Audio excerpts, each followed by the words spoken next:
Un miroir qui a appartenu à Marie-Antoinette a été retrouvé dans les toilettes d'une famille britannique pendant 40 ans. Et la légende dit que ce miroir lui montrait son avenir.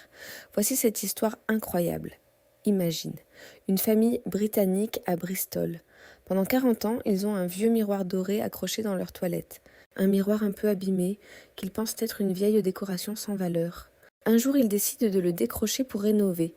Et au dos, ils découvrent une petite plaque argentée gravée. Dessus, il est écrit « Appartenu à Sa Majesté la Reine Marie-Antoinette de France ». Ils pensent évidemment que c'est une blague, un faux, une reproduction pour touristes. Mais ils contactent quand même une maison d'enchères, par curiosité. Résultat, le miroir est authentique, il a vraiment appartenu à la dernière reine de France, et il vaut 11 000 €, 40 ans dans des toilettes, un trésor historique à côté de la cuvette. Le miroir date de 1770. Marie-Antoinette vient d'arriver à Versailles pour épouser le futur Louis XVI. Elle a 14 ans, quitte l'Autriche, ne parle presque pas français. Ce miroir vénitien encadré d'or lui est offert comme cadeau de bienvenue à la cour de France. Mais voici où l'histoire devient fascinante. Au XVIIIe siècle, à Versailles, on croit au miroir magique. Catherine de Médicis, un siècle avant, utilisait des miroirs pour la divination.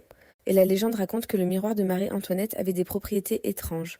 Selon les rumeurs de la cour, ce miroir ne reflétait pas seulement le présent, il montrait aussi l'avenir. La légende raconte que Marie-Antoinette, jeune reine insouciante, se regardait souvent dans ce miroir, dans ses appartements privés. Mais parfois, elle voyait des choses troublantes. Des images qui n'étaient pas son reflet, des flammes, une foule en colère, une lame qui tombe, son propre visage, pluvieux, terrifié. Les dames de compagnie racontaient qu'elle se détournait parfois brusquement du miroir, le visage pâle, refusant d'expliquer ce qu'elle avait vu. On murmurait que le miroir lui montrait son destin tragique, la révolution, la guillotine, sa fin.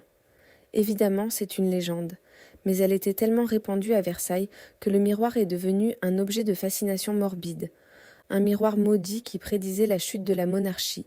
Quand Marie-Antoinette est guillotinée en 1793, le miroir survit au pillage de Versailles. Il est acheté par l'impératrice Eugénie, épouse de Napoléon III, qui était obsédée par Marie-Antoinette et collectionnait tout ce qui lui avait appartenu. Après la chute du Second Empire, le miroir passe de main en main, traverse la Manche, finit en Angleterre. Et au XXe siècle, il se retrouve dans une famille britannique qui l'accroche dans leur toilette, sans savoir qu'ils possèdent un morceau d'histoire royale française. En 2023, le miroir est vendu aux enchères pour 11 000 €. Imagine avoir un bibelot historique dans tes toilettes pendant 40 ans. Participe en commentaire, ça pousse vraiment la vidéo. Abonne-toi pour plus d'histoires incroyables de France. Merci pour ton soutien. À bientôt pour les légendes de France et d'ailleurs,